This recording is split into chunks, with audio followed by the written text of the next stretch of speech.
E aí, gente, como é que vocês estão? Espero que sejam super empolgados para a aula de hoje. E eu vou pedir para vocês minimizarem o Netflix da distração e começar aqui no Netflix da aprovação, porque a aula de hoje é super importante. É uma aula que cai e é um assunto que cai muito em provas, hein? Hoje a gente vai falar sobre psicodiagnóstico e é um assunto que a gente também vai falar nas próximas aulas. Vamos lá?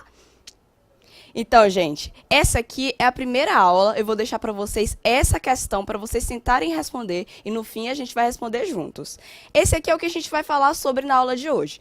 Essa aula é mais introdutória, então a gente vai conhecer aqueles conceitos mais básicos do psicodiagnóstico para a gente então entrar na parte que lida com a parte do processo, com os passos, tá bom?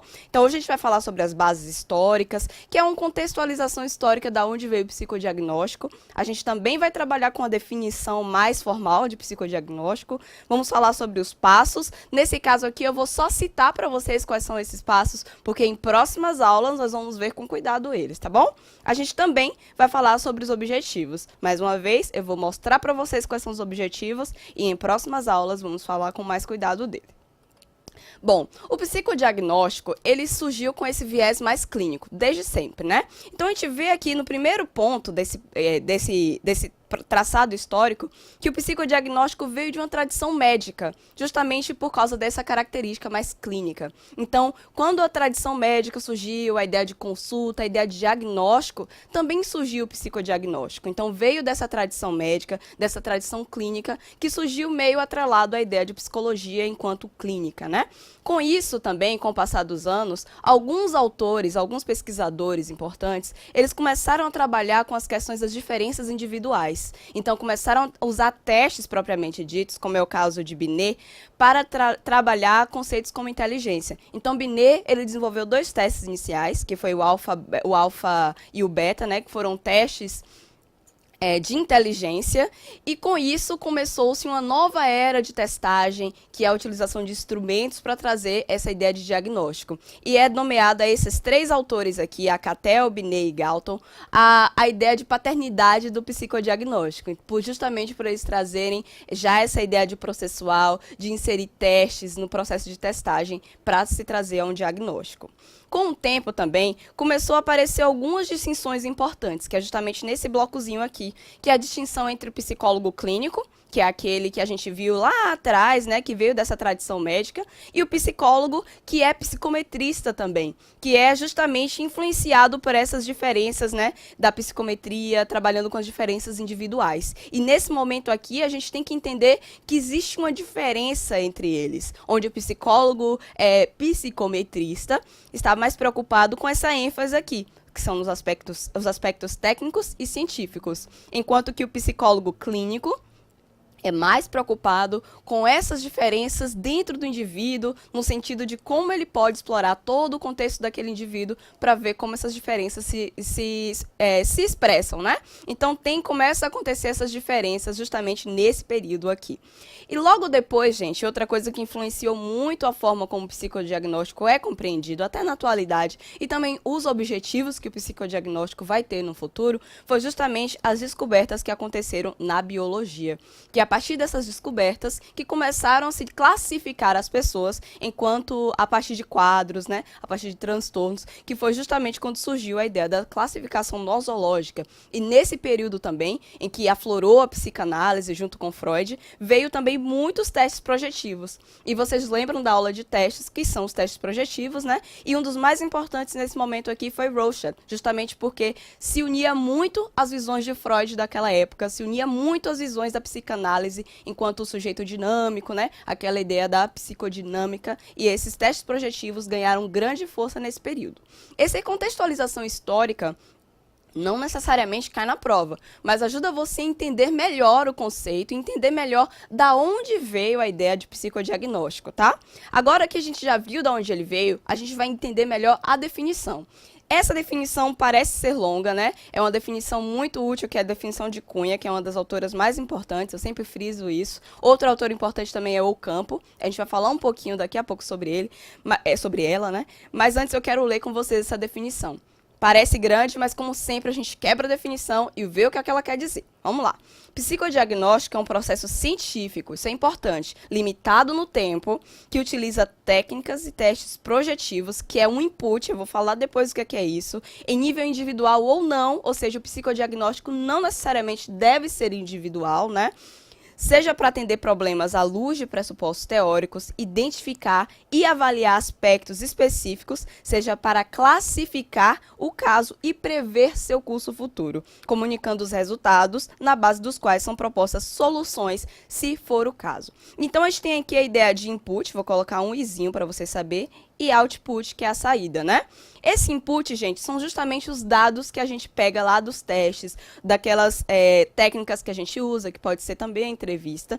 E o output é aquele resultado que a gente conseguiu a partir daí. Ou seja, com esses testes, com esses resultados, o que é que a gente consegue dar de volta para aquela pessoa, né? Ou para aquele grupo. Então, é justamente essa ideia que está aí imersa nesse conceito. A gente vai ver aqui de um jeito mais destrinchado, tá bom? Eu falei que o psicodiagnóstico é um processo científico, não é? Por que ele é científico? Porque a gente se baseia no levantamento de hipóteses e a gente testa essa hipótese. Então, quando vem o encaminhamento, a gente vai ver nas outras aulas, a gente pega isso e a gente vai testar para ver se aquela hipótese que a gente levantou se mantém durante todo o processo. Além disso, tem objetivos bem precisos. Tem um método e tem um objetivo bem preciso e por isso que também é um processo científico, tá?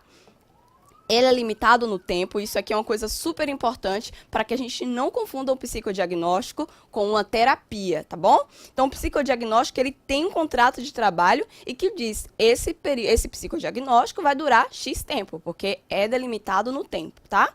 Além disso, o psicodiagnóstico, ele traça um plano de ação. E esse plano de ação vem da ideia de que você tem que definir os instrumentos, que você tem que saber que as inferências são determinadas pelos objetivos que foram traçados, dependendo da necessidade que foi solicitada para que aquele diagnóstico aconteça. Então, tem todas essas características aqui, que são importantes para você entender a diferença do psicodiagnóstico com a avaliação psicológica, tá? Bom, o psicodiagnóstico ele é pautado em alguns passos. A gente vai falar aqui diretamente sobre eles, no sentido mais de citar quais são esses passos, e em próximas aulas nós vamos ver realmente o que é que eles querem dizer. Mas o primeiro passo, geralmente, no psicodiagnóstico é o levantamento de perguntas e definição de hipóteses. Por que que é isso? Quando alguém chega para você fazer um psicodiagnóstico, essa pessoa ela tem uma demanda, não é isso? Ela vem com a demanda, com a pergunta, e é o seu papel tentar explicar aquilo que está acontecendo. Então, nesse primeiro momento que você faz, é justamente isso. Levantar as hipóteses, ver quais são as demandas, né? Logo depois de você saber o que é que você tem que responder com clareza, você vai fazer um planejamento que leve em consideração quais testes ou técnicas eu vou utilizar e qual a função delas dentro do processo diagnóstico. Logo depois, você vai organizar os dados. Então, você recebeu os dados, você coletou esses dados, e você vai organizar os dados qualitativos e quantitativos, porque não necessariamente o psicodiagnóstico lida apenas com dados qualitativos ou apenas com quantitativos. Geralmente, a gente tem uma mistura dos dois, tá? O próximo passo é a integração desses dados. Então, a gente integrou, a gente já combinou todos os resultados que a gente conseguiu e, com isso, a gente vai fazer inferências. E essa é uma parte importante, fazer inferências sobre aquelas hipóteses que a gente levantou lá atrás, no passo 1, tá? Logo depois disso, o que acontece? A gente devolve, né? A gente comunica os resultados para aquela pessoa, faz orientações e encerra ali o processo diagnóstico. Então, basicamente, em uma grande janela, é isso que ocorre. Claro que existem delimitações, né, modificações de acordo com os objetivos diferentes que existem, mas esse é o processo como um todo e a gente vai ver lá nas próximas aulas como esse processo é destrinchado. Agora a gente vai falar um pouquinho só sobre os objetivos de um psicodiagnóstico. Não no objetivo direto de por que ele está sendo realizado, mas por que eu realizo um psicodiagnóstico, tá? Então aqui diz o seguinte, o psicodiagnóstico consiste sobretudo na identificação de forças e fraquezas do funcionamento psicológico e se distingue de outros tipos de avaliação psicológica, diferentes individuais, por seu foco na existência ou não de psicopatologia. E aí surge uma coisa importante, que é justamente a diferença de avaliação psicológica de psicodiagnóstico. A gente já falou isso em outras aulas, mas para vocês saberem, a diferença é que o psicodiagnóstico é uma avaliação psicológica, mas nem toda avaliação psicológica é um psicodiagnóstico. É essa relação, tá? Porque a avaliação psicológica é mais ampla. Então, o psicodiagnóstico, ele é inserido ali. Ele faz parte de uma avaliação psicológica, mas não fala sobre todas as diferenças individuais, como tem aqui, né?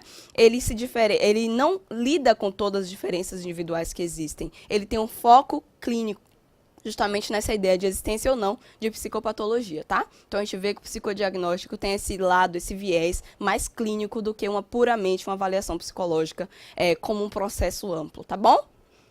Bom, aqui eu trouxe para vocês aqueles objetivos, que é justamente que vem daquelas perguntas que a gente levanta no primeiro passo, e eu vou citar só esses objetivos. Em uma próxima aula, a gente vai ver ele com cuidado, tá bom? A gente tem o objetivo de classificação simples, de descrição, a gente tem também de classificação nosológica. Lembra do histórico que começou a ser importante aquela classificação? Ela se reflete aqui, né?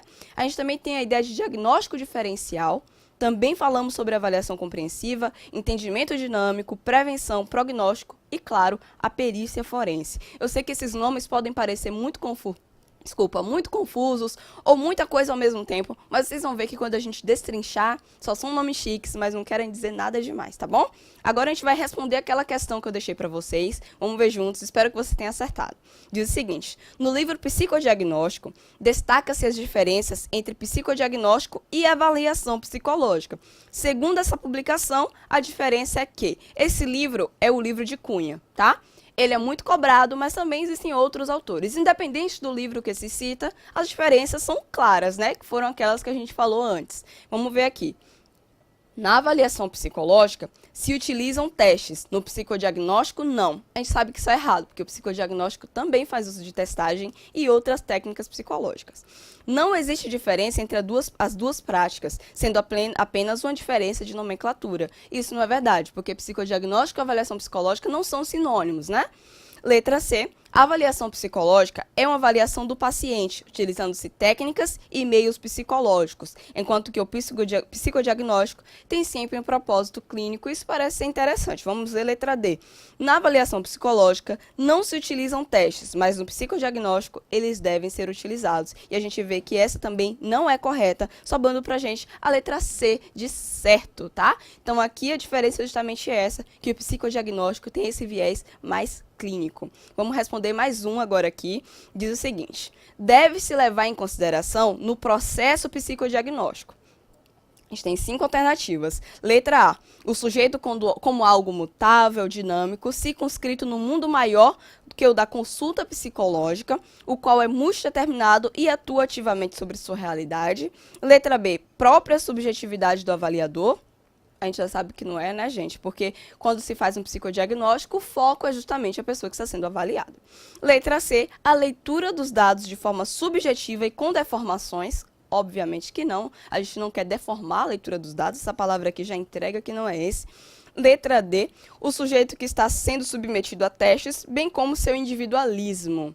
E letra E, nenhuma alternativa está correta. Eu sei que isso aqui às vezes pega a gente, porque parece que a gente não consegue entender qual é, mas tomem cuidado nessas alternativas que dizem nenhuma está correta, todas estão certas, porque elas são perigosas, tá? Toda vez que elas aparecem ali, faça um exame mais cuidadoso das questões. Mas aqui eu sei que você provavelmente já viu que a resposta certa é a letra A, que é a resposta mais completa, porque a gente está levando em consideração aqui todo o processo psicodiagnóstico, tá bom? Então, gente, eu espero que essa aula tenha sido clara para vocês, que vocês já tenham entendido esses elementos introdutórios que vão nos basear e fornecer as informações necessárias para que as próximas aulas sejam mais tranquilas. E eu espero você na próxima aula. Tchau!